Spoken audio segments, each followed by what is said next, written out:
કે કામગીરી ઓછી વધતી બાકી છે, એના કારણે હજુ પાણી આવ્યું નથી. કે પાણી ઓછું પડે છે. પાણી આ લાઈન ચાલુ થઈ જાય તો પાણી મળી શકે. પાણી ગામડાઓમાં પહોંચતું નથી. પાણી પુરવઠા મંત્રી પણ મુલાકાત લીધી હતી. છોટાઉદેપુરના નસવાડી તાલુકામાં વિકાસના કામો જે અધૂરા રહ્યા છે, 44 કરોડની કામગીરી જે છે છેલ્લા 2 વર્ષથી ચાલી રહી હોવા છતાં પણ હજી આ યોજનાની કામગીરી પૂર્ણ નથી થઈ. પાણી પુરવઠા મંત્રીએ મુલાકાત લીધીને પણ 6 મહિના વીતી ગયા છે. આ જ પ્રકારની તમામ અપડેટ જોવા માટે ન્યૂઝરૂમ ગુજરાતને લાઇક, શેર અને સબસ્ક્રાઇબ કરવાનું ભૂલતા નહીં.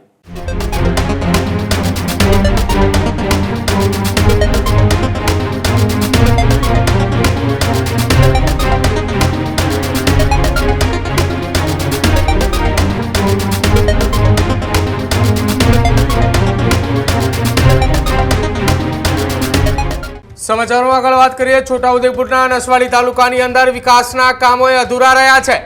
છોટાઉદેપુરના નસવાડી તાલુકામાં વિકાસના કામો જે અધૂરા રહ્યા છે કે જેમાં પાણી પુરવઠા વિભાગના અધિકારીઓની સામે લોકોમાં રોષ છે. 44 કરોડની કામગીરી જે છે છેલ્લા 2 વર્ષથી ચાલી રહી હોવા છતાં પણ હજી આ યોજનાની કામગીરી પૂર્ણ નથી થઈ.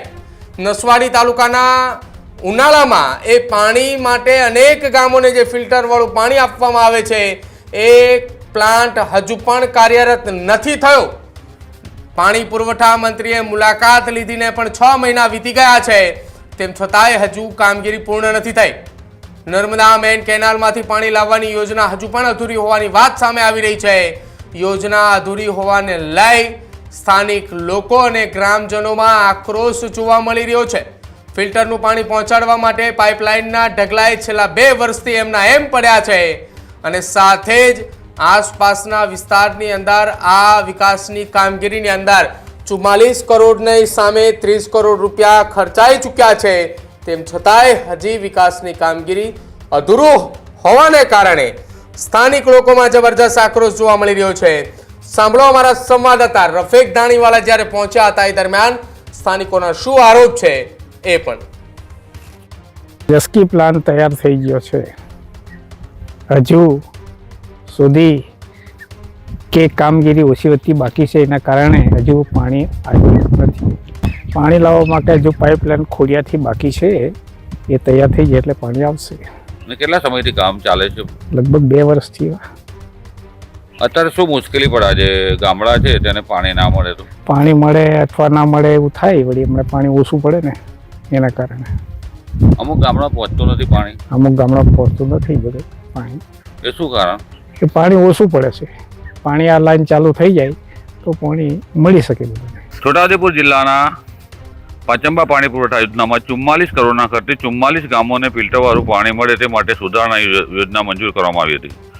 આપ તસવીરોમાં જોઈ રહ્યા છો, આ જસકી ગામ પાસે ફિલ્ટર પ્લાન્ટ બનાવવામાં આવેલો છે. આજે 3 વર્ષથી આની કામગીરી ચાલે છે, પરંતુ કામગીરી પૂર્ણ થઈ નથી. આદિવાસી વિસ્તારમાં ઘરે ઘરે ફિલ્ટરવાળું શુદ્ધ પાણી મળે તે માટે સરકારે કરોડો રૂપિયા ખર્ચ કર્યો છે, પરંતુ સમયસર કામગીરી ના થતાં પાણી ગામડાઓમાં પહોંચતું નથી. પાણી પુરવઠા મંત્રીએ પણ મુલાકાત લીધી હતી. આ વિસ્તારને પાણી મળે વહેલી તકે તે માટે સૂચના પણ આપી હતી, પરંતુ પાણી પુરવઠા મંત્રીનું પણ અધિકારીઓ વાત કાને નથી સાંભળતા. તેના વધુ નમૂનો છે, હજુ સુધી કામગીરી પૂર્ણ થઈ નથી. તો ક્યારે પાણી મળશે ફિલ્ટરવાળું શુદ્ધ પાણી ગામડાઓને, તે તો જોવાનું રહ્યું. રફીક ધાણીવાલા, ન્યૂઝરૂમ, છોટાઉદેપુર. આ જ પ્રકારની તમામ અપડેટ જોવા માટે ન્યૂઝરૂમ ગુજરાતને લાઇક, શેર અને સબસ્ક્રાઇબ કરવાનું ભૂલતા નહીં.